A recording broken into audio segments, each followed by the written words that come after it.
Welcome back students.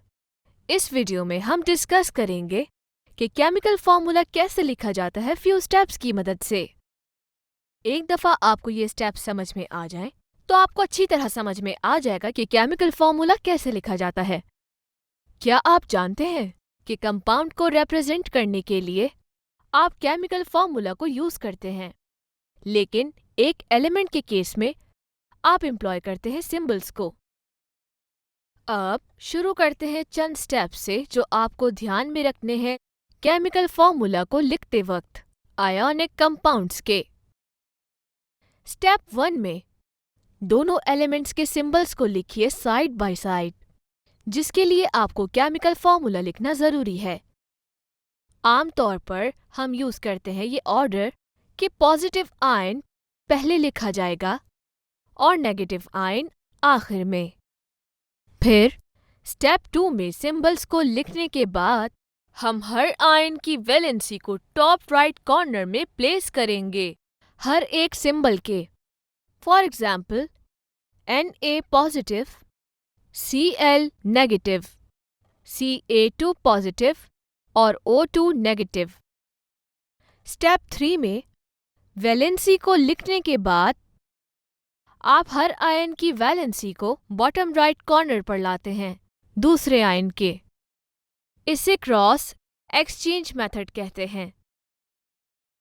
अब अगर आप अपनी स्क्रीन पर अटेंशन दें तो आप देखेंगे कि मैंने लिया है 3 कंपाउंड्स को और मैं आपको दूंगी एक स्टेप बाय स्टेप ट्यूटोरियल कि केमिकल फॉर्मूले को कैसे लिखते हैं।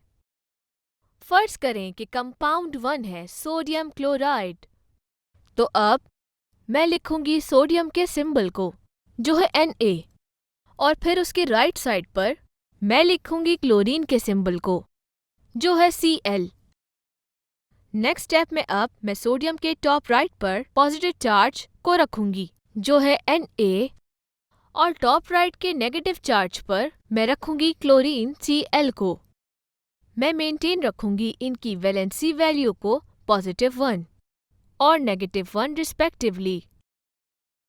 क्या आपको पता है क्लोरीन आयन की फॉर्म में क्लोराइड कहलाता है क्योंकि ये नेगेटिवली चार्ज होता है। हमारे पास कैल्शियम क्लोराइड का सेकंड कंपाउंड है।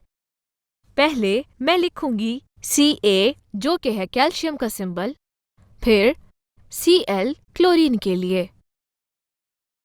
अब मैं Ca पर 2 पॉजिटिव चार्ज को रखूंगी और नेगेटिव चार्ज Cl पर। कैल्शियम की वैलेंसी होगी 2 पॉजिटिव और 1 नेगेटिव क्लोरीन के लिए। फिर तीसरा कंपाउंड कैल्शियम ऑक्साइड, तो दोबारा मैं लिखूंगी Ca 2 पॉजिटिव चार्ज के साथ और फिर O ऑक्सीजन के लिए, O के top right corner 2 negative charge पर।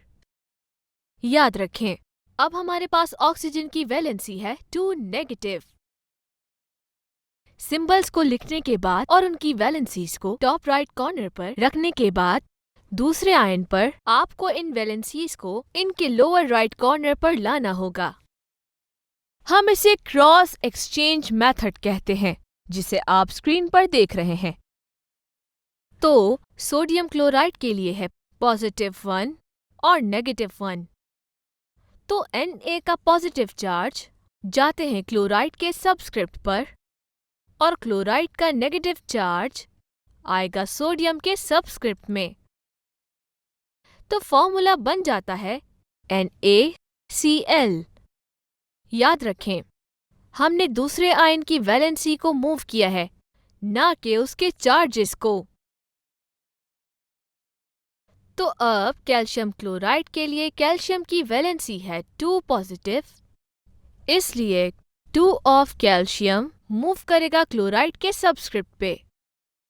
फर्दरमोर क्लोराइड का है नेगेटिव चार्ज, तो क्लोरीन का 1 मूव करेगा कैल्शियम के सबस्क्रिप्ट पे, जिससे फॉर्मूला बनता है CaCl2।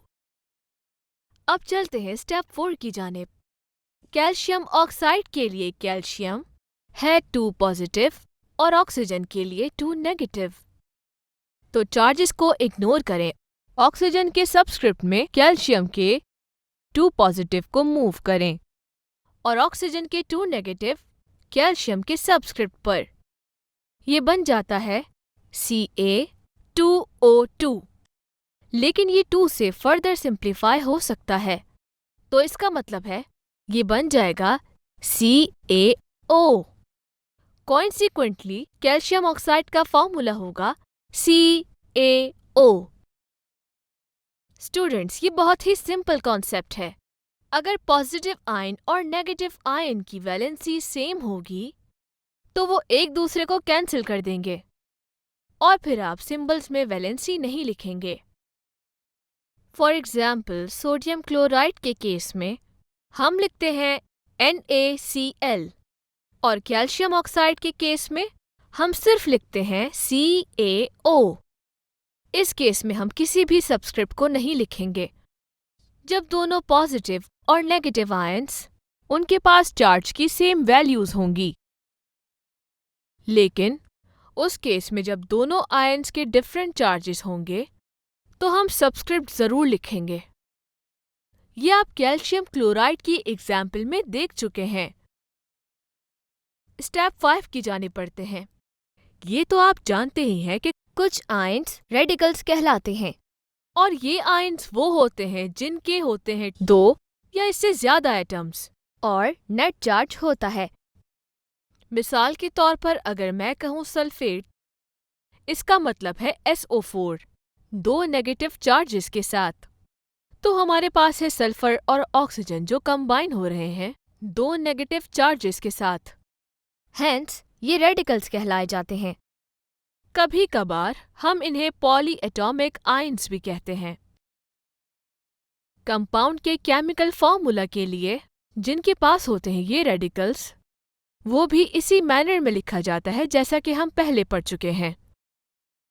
फॉर एग्जाम्पल, अगर हम एल्यूमिनियम सल्फेट के फॉर्मूले को लिखें, हम दोहराएंगे ऊपर से इन्हीं 3 स्टेप्स को और आखिर में आप हासिल करेंगे एल्यूमिनियम सल्फेट के फॉर्मूले को, जो है Al2SO4 3। तो नेट चार्ज रेडिकल की वैलेंसी को रिप्रेजेंट करेगा। तो इन 5 स्टेप्स की मदद से आप केमिकल फॉर्मूले को आसानी से लिख सकते हैं। अगली वीडियो में मिलते हैं।